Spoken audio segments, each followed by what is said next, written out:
and welcome to the Recruiter Podcast. I was wrestling between two people. Well, I was wrestling between three people. I'll tell you two of the people I was wrestling between, and I'll tell you who I picked. Two of the three people I was wrestling between was George Connor and Richard Pryor, for two different reasons. Richard Pryor is a master of taking like personal tragedies and turning them into humor. Yep. And George Carlin is a master of social commentary, which I think are two very important things in comedy. I think comedy should be, obviously it's supposed to be funny, first of all. But I think another really important thing is it's supposed to say something. Like you're supposed to learn something that you didn't know before or experience a lifestyle that you never experienced. I think both of those people are really good at it. But I think the one comedian that's really good at both of those things is Dave Chappelle. And that's my goat.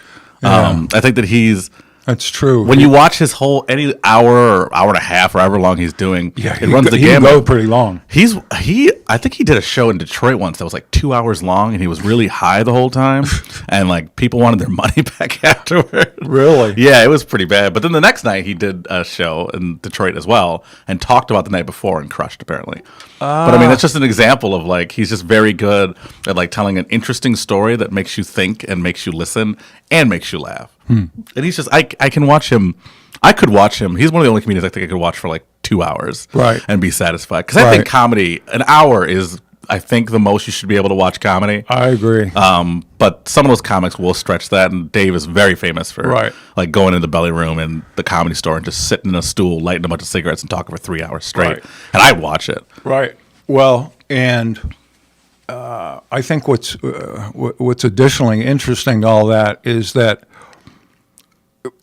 watching it on TV, on Netflix, all these specials that are coming out, because it's really, I guess it's a double-edged sword. It's a great time to be a comic, I would think, from the amount of opportunities. Yeah.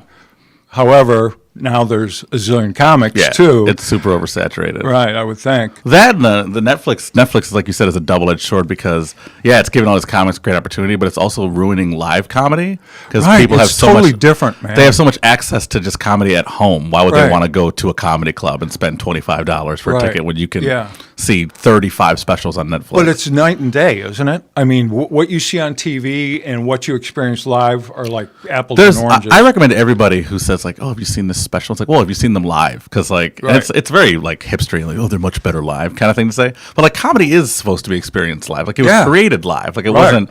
It didn't come from listening to. I mean, I guess it did come from listening to records, but the idea was to go to a comedy club and experience it, buy a drink, sit in a room with a bunch of strangers, and laugh at stuff. Like that's and laughter's infectious, so it helps to be surrounded by people. Right.